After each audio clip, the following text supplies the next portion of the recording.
এরপরে প্রশ্ন, বড় বড় আলেম ওলামা পরামর্শ দেন যারা মাদ্রাসায় খেদমত করেন আপনারা খেদমতের পাশাপাশি ছোটখাটো ব্যবসা করবেন।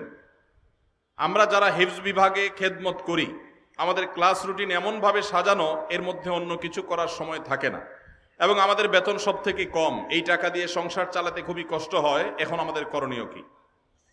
এই প্রশ্ন যে ভাই দিয়েছেন খুবই প্রাসঙ্গিক এবং খুবই প্রয়োজনীয় প্রশ্ন দিয়েছেন। আমাদের দেশে হিফজখানা শিক্ষকদের প্রতি অনেক ক্ষেত্রেই অবিচার করা হয়। এখানে অনেক মাদ্রাসার পরিচালক আমার ভাইয়েরা আছেন, ওলামা একরাম আছেন।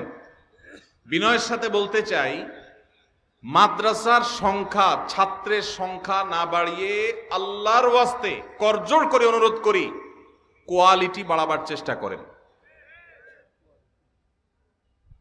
আস-সুন্নাহ ফাউন্ডেশনের তরফ থেকে আমরা চাইলে 2-10-20টা দাওরা হাদিস মাদ্রাসা আল্লাহর ফজলে এক বছরে করে ফেলা কোনো ব্যাপার না।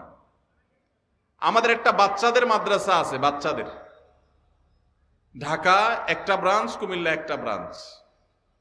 ঢাকায় 650 ছাত্র আছে। আমরা চাইলে ঢাকায় আল্লাহর ফজলে 5-10টা ব্রাঞ্চ খুলে ফেলতে পারি, কিন্তু আমরা খুলি নেই। কেন? একটা দিয়েছি, বছর 3 হচ্ছে, আরো 1-2 বছর 3 বছর এই মাদ্রাসার শিক্ষকদের একজন একজন করে ঘষা মাজা দিয়ে তাকে আমরা যেই শিক্ষকের স্বপ্ন দেখি, আমরা ছোটবেলায় যে উস্তাজদের দর্দে দিল অনুভব করতাম সেরকম উস্তাজ গড়ে তুলব, সেরকম মোহতামিম প্রিন্সিপালকে গড়ে তুলব, অভিভাবকদেরকে গড়ে তুলব। আল্লাহ তৌফিক দিলে ইনশাআল্লাহ এরপরে আমরা ব্রাঞ্চ খুলব। এবং চাইলেই বড়দের মাদ্রাসা করতাম। অনেক আলেম আছেন ছোটদের মাদ্রাসা করতে চান না, দাওরায়ে হাদিস খুলতে চান, ইফতা খুলতে চান, নিচের দিকে খুলতে চান না। আমরা উল্টা, আমরা বলি আমরা নিচের দিক থেকে গড়ব। একদম ছোট বাচ্চা নেব, জীবনে কোনো স্কুলে কোনো মাদ্রাসা যাই নাই, ওকে নিব, এই কাদা মাটিকে আমার মতো করে আমি গড়ব। এই ছেলেই এক সময় যুগের মুজাদ্দিদ হবে ইনশাআল্লাহ। আর আমি নিজ থেকে নানান বদভ্যাস এক এক মাদ্রাসা এক এক স্কুল থেকে এক একটা নিয়ে আসছে, ওই বুড়া বয়সে বাচ্চার পিছনে সময় দিব, ওইটা সময়টাকে আমরা নষ্ট সময় মনে করি। হ্যাঁ, তাদের পিছনে সময় দিতে হবে ভিন্নভাবে, কিন্তু আমরা কোয়ালিটি গড়ার চেষ্টা করি। ভাইরা আমার, যারা মাদ্রাসা পরিচালনা করেন আল্লাহর ওয়াস্তে ছাত্র সংখ্যা না বাড়িয়ে, বলতে ভালো শোনা যায় 500 ছাত্র 600 ছাত্র, দাওরায়ে হাদিস আছে, ইফতা আছে, আদব আছে, এই গাল গল্প না দিয়ে এইটা বলার চেষ্টা করেন যে আমার এখানে শিক্ষকদের বেতন 20-30 হাজার টাকার নিচে নাই, আমার এখানে পরিচ্ছন্ন পরিবেশ 5 স্টার 4 স্টার দরকার নাই, কমপক্ষে 2 স্টার মানের আছে। এটা বলেন যে আমার এখানকার বাচ্চারা, উস্তাদরা সবাই আল্লাহওয়ালা, তাহাজ্জুদ গুজার। এটা বলার মতো পরিবেশ গড়েন। সংখ্যা বাড়াবেন না। যেই পরিমাণ মাদ্রাসা এই দেশে আছে, যদি কোয়ালিটি ভালো থাকতো, সঠিক থাকতো, এই দেশের চেহারা বদলাইতে আর কিচ্ছুর দরকার হতো না। এই যে হিফজখানার উস্তাদদের বেতন কম দেন কেন রে ভাই? এই জুলুম। আমরা আমাদের মাদ্রাসা আলহামদুলিল্লাহ জিম্মাদার যিনি, তাকেও দেওয়ার চেষ্টা করি 70,000 টাকার বেশি মাসে। একজন মানুষ শহরে মিনিমাম চলতে যদি তার যা দরকার সেটা যদি আপনি দিতে না পারেন, তখন সে তো ডান বাম উল্টাপাল্টা কাজ করবে। তার ভিতরে আল্লাহর ভয় কম থাকলে আর দুনিয়া তাকে পরিবর্তন করার চেষ্টা করবে। এই জন্য হেফজখানার শিক্ষকদের আল্লাহর ওয়াস্তে তাদের বেতন বাড়াবেন। আর দ্বিতীয়ত হলো, এই যে হেফজখানাগুলোতে যে মারধর হয়, এমন মারধর এখন কমে গেছে আলহামদুলিল্লাহ, কিন্তু এখনো অনেক জায়গায় আছে। এই মারধর কেন হয়? এর যদি 10টা কারণ থাকে, তার একটা কারণ হলো একই ওস্তাদ ওই ভোর 4টা বাজে উঠছে, রাত 10টা পর্যন্ত উনি বসে আছে। মানুষ তো বেচারা, এই ছেলে পড়া পারতেছে না, ওই ছেলে দুষ্টামি করতেছে, এই সবগুলো তার ব্রেনের উপরে প্রেসার পড়ে। সকাল থেকে রাত পর্যন্ত এই একই জিনিস করতে করতে করতে করতে তার ভিতরে যে চাপ আসে, এই চাপের কারণে সে অনেক সময় দেখা যায় মেজাজ হারিয়ে ফেলে।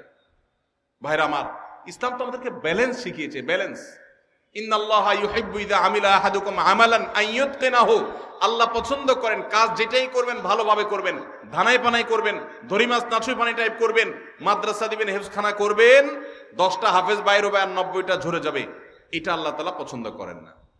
এই জন্য আমাদের সিস্টেমের ভিতরে ব্যাপক সংশোধনী আনা দরকার। বিশেষ করে হেফজখানাগুলোতে শিক্ষকদের ফ্যামিলি নিয়ে সাথে থাকার সুযোগ তো নাই, উল্টা যে বেতন দেন বেচারা 4 মাসে একবার বাড়িতে যাইতে পারে, বউ বাচ্চার কাছে যেতে পারে না, ডিপ্রেশন, মাথা পেরেশানি এগুলো থাকে, তখন বাচ্চাদের উপরে নানামুখী জুলুম তার দ্বারা হয়ে যায়।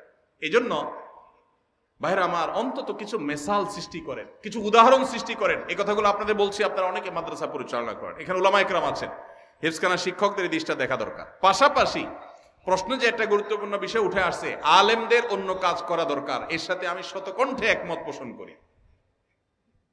উলামা ইকরাম যারা আছেন, আল্লাহর রাস্তায় কিছু একটা, আপনার ইমামতির পাশাপাশি, আপনার শিক্ষকতার পাশাপাশি কিছু একটা করেন। একমাত্র বাংলাদেশ অদ্ভুত এক দেশ, এদেশে আলেমরা কিছু করলে মানুষ বলে হুজুর দুনিয়াদার হয়ে গেছে। 2004-05 সনের দিকে আমার মনে পড়ে, আমি ঢাকার মণিপুরে এক মসজিদে তখন জিম্মাদারিতে ছিলাম, ইমামতি করি, খতিব সেখানে এখন মাওলানা ওমায়ের কোব্বাদি সাহেব আছেন, ওনাকে রেখে আমি সৌদিতে গেছিলাম। তো আমার মনে আছে, আমার মুয়াজ্জিন সাহেব উনি তখনকার আমলে আপনার ওই যে ফোনে রিচার্জ করার যে কার্ড, তখন তো কার্ড অনেক বেশি বিক্রি হতো,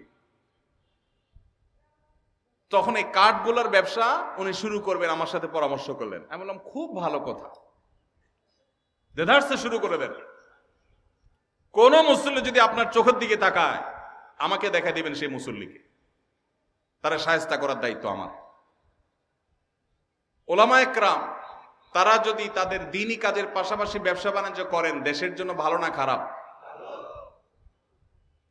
আপনি যদি সৌদি আরবে যান, আপনি অবাক হয়ে যাবেন, একজন ইমাম পাওয়া কঠিন হবে, শতকরা একজন ইমাম পাওয়া কঠিন হবে যে ইমাম শুধু ইমামতি করে। অদ্ভুত দেখ, শুধু বাংলাদেশ, আর কিছু করতে পারে না।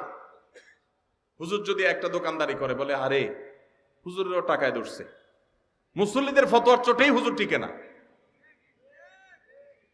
আপনি দেখবেন মসজিদুল হারাম, মদিনার মসজিদে নববীর ইমাম খতিব যারা আছেন, এমনকি মুয়াজ্জিন যারা আছেন, আমার জানা মতে একজনও নাই যে শুধুমাত্র এই হারাম শরীফের চাকরি করে। হারাম শরীফের মতো জায়গায় যারা ইমাম আছেন, তারা একজন মন্ত্রী পদমর্যাদার প্রটোকল পান, সরকারি বাসা বাড়ি সৌদি আরবের মতো জায়গায়। এরপরেও দেখবেন হয় কোনো কোর্টের বিচারক ইমাম সাহেবরা, আর না হলে কোনো বিশ্ববিদ্যালয়ের শিক্ষক, সব পিএইচডি হোল্ডার, বড় বড় আলেম।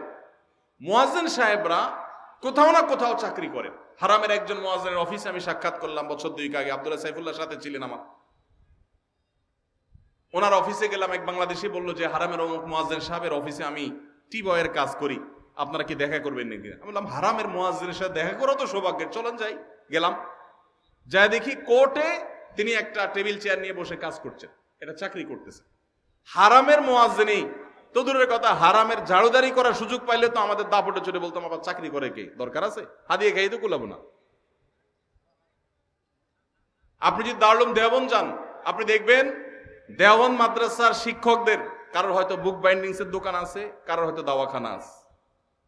আপনি পাকিস্তানে যান, দেখবেন যে এগুলো আছে। তারেক জামিল সাহেবের ওই যে কি এমটিজে, মাওলানা তারেক জামিল চেইন শপ করেছে। জোনায়েদ জামশেদ, তারও ছিল ফ্যাশনের দোকান। বাংলাদেশে আলেমদের এগুলো করতে দোষ। আমি আলহামদুলিল্লাহ দীর্ঘদিন থেকে স্বপ্ন দেখছি এবং স্বপ্নের খুব কাছাকাছি আমি অবস্থান করছি। ছোট ছোট করে এক বা একাধিক ব্যবসা একযোগে শুরু করবো ইনশাআল্লাহ, উদ্বুদ্ধ করার জন্য। ওলামা ইকরামকে আল্লাহ তাআলা সাধারণ মানুষের দিকে যেন চেয়ে থাকতে না হয়, তাদের হাদিয়া নির্ভর যেন হতে না হয়, আল্লাহ সেই তৌফিক দান করুন। এই জন্য সে আন্তরিকতা থাকতে হবে। এখন মুশকিল হলো, আমরা যারা আবার ব্যবসা বাণিজ্যে যাই, অনেকে সেই দিকে যাইয়া আমাদের দিনদারিতা এটাতে ঘাটতি চলে আসে, ওটা যেন না আসে। আল্লাহ আমাদেরকে তৌফিক দান করুন। তাহলে হাফেজ সাহেবদের বেতন বাড়ায় দিবেন, তাদের প্রতি জুলুম করবেন না। 5-7 হাজার 10,000 টাকা বেতন, এটা এই যুগে একটা মানুষ চলার জন্য যথেষ্ট না। আল্লাহর ওয়াস্তে এটা করবেন না। মাদ্রাসায় যারা পরিচালনা করেন, যতটুকু পারবেন ততটুকু করিবেন। আপনারা বলছে কি 500 ছাত্র ভর্তি করতে? আপনারা বলছে কে দ্বারা পর্যন্ত খুলে বসে থাকতে? আপনি যতটুকু চাপ নিতে পারেন ততটুকু নেন, আল্লাহ তাআলা বারাকা দিবেন ইনশাআল্লাহ। আল্লাহ আমাদেরকে তৌফিক দান করুন।